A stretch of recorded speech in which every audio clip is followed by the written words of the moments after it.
Hello friends, welcome to my channel. இன்றைக்கி நம்ம என்ன வீடியோ பார்க்க போகிறோம்னா அந்த ரூம் கேம் தான். இந்த ரூம் கேம் நம்ம ஏற்கனவே பார்ட் அப்லோட் பண்ணியிருந்தோம். அந்த பார்ட் 1 கொஞ்சம் இஷ்யூஸ் இருந்தனால அது மறுபடியும் அப்லோட் பண்ணியிருக்கோம். இந்த கேம் பார்த்து என்ஜாய் பண்ணுங்கள். டுட்டோரியல் டேப் இதை எடுத்துக்கலாம். வேறு இதை சுற்றி தான் ஓப்பன் பண்ணணும். இதை ஃபஸ்ட் டுட்டோரியல்னு சொல்கிறாங்க. ஃபுல்லாக பசில்ஸ் தான். ஓப்பன் பண்ண உள்ளே என்ன இருக்குது? ஐஸ் பீஸா.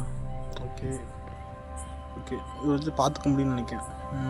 இது இன்னொரு பாட்டு தேவைப்படுது, அதை நம்ம கண்டுபிடிக்கணும். இதுவா கீழே போ. இதில் வந்து இந்த ஃபயர் இருக்கா, இது லாங் ப்ரெஷ் பண்ணால் உள்ளேருந்து ஒரு கீ கிடைக்கும் நமக்கு. லாங் ப்ரெஷ் பண்ணி இந்த ஓப்பன் ஆகுதா, இதை எடுத்துக்குவோம். அவ்வளோதான். இந்த கீ நான் வந்து 2 இடத்துல யூஸ் பண்ணணும். அதாவது ஒவ்வொரு இதுவும் மாற்றி யூஸ் பண்ணணும். அதாவது இந்த எப்படின்னா இந்த சொந்தம் இருக்கா, இப்போ காட்டுறாங்க நமக்கு, அதனால் பண்ணுறோம். திருப்பி அடுத்து போயிட்டு இதை போய் இந்த கீப்பரோட இது போடணும். நான் இந்த கேமில் 2 வாட்டி பண்ணிவிட்டேன். நான் போடு உங்களுக்காண்டி தான் மறுபடியும் அப்லோட் பண்ணுறேன். அது கொஞ்சம் ஒரு மாதிரி சவுண்ட் இறஞ்சிட்டே இருக்கிறதுனால அதை நான் எடுத்துட்டேன். எடுத்து வெளியவா இந்த இடத்துல யூஸ் பண்ணணும். விலங்கி போட்டு ஒரு சுற்றணும். இந்த வீடியோ ஃபுல்லாக டுட்டோரியல் வீடியோ மாதிரி தான். இந்த கேம் விளாடணுன்னா இந்த வீடியோ பார்த்து விளாடுங்க. உங்களுக்கு டவுட்னு இருந்தால் மட்டும் விளாடுங்க, நீங்கள் விளையாட பாருங்க. இந்த இதை நமக்கு யூஸ் பண்ணி நிறைய நம்ம கண்ணால் பார்க்க முடியாது நிறைய இதை வந்து இதை வச்சு நம்ம சால்வ் பண்ணலாம். அதுக்காக தான் இந்த இது யூஸ்ஃபுல்லாகும். இது 2வது இடம்.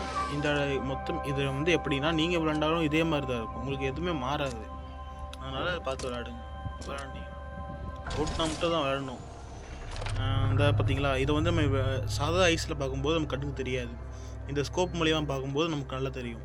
ஓகே, 2வது செட் ஆகிடுச்சு. செட் ஆகல. நான் இருக்கிற இடம் ஒரே நாய்ஸியாக இருக்குது. அதனாலே நான் விட்டு வந்து வாய்ஸ் ஓவர் பண்ண வேண்டியதாக இருக்குது. அவ்வளோதான். இதான் லாக்கு, இப்படி தான் பண்ணணும். அதை பார்த்துட்டு பண்ணுங்கள். பண்ணியாச்சு. டோர் மாதிரி ஓப்பன் மாதிரி இருக்கும். இது வந்து அடுத்த இருந்தாடி ஒரு எஸ்கேப் பண்ணுறதுக்காண்டி ஒரு இது வந்து அடுத்த பாக்ஸ். இந்த பாக்ஸ்குள்ளே இன்னொரு பாக்ஸ் இருக்கும், அந்த மாதிரி இருக்கும். இதான் மக்களே, இவ்வளோ தான் ஸ்டெப்ஸு. இதான் இது மட்டும் கொஞ்சம் ஈஸியாக இருக்கும். அவ்வளோதான். வீடியோ முடிஞ்சிச்சு. பார்த்துட்டு இருக்க எல்லோரும் லைக் பண்ணி, ஷேர் பண்ணி, சப்ஸ்கிரைப் பண்ணுங்கள். அப்போ தான் நமக்கு மோட்டிவேஷனாக இருக்கும். பை மக்களே.